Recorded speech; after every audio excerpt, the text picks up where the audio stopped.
All right, so we finished importing the demo data and I've already refreshed the page. We see here our URL, and sure enough, the demo data installed everything just as their demo looks like, which is a really nice surprise because sometimes that doesn't always happen.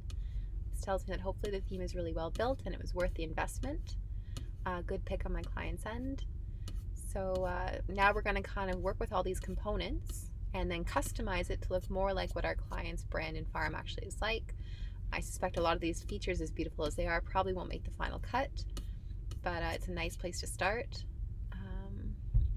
And one really important thing that we're doing here is we're building out an e-commerce store for them. So the shop feature is pretty important. I guess that's just a dummy. Let's see.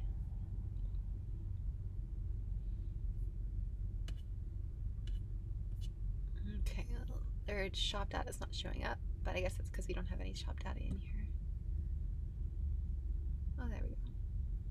So ideally, by the time we're done, we're going to be able to come over here and you'll be able to purchase my client's products, which is more chickens and beef as far as I understand.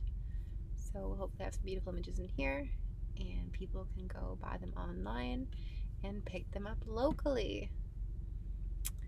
And magic. All right, so let's get started by building out the store and the rest of the demo data.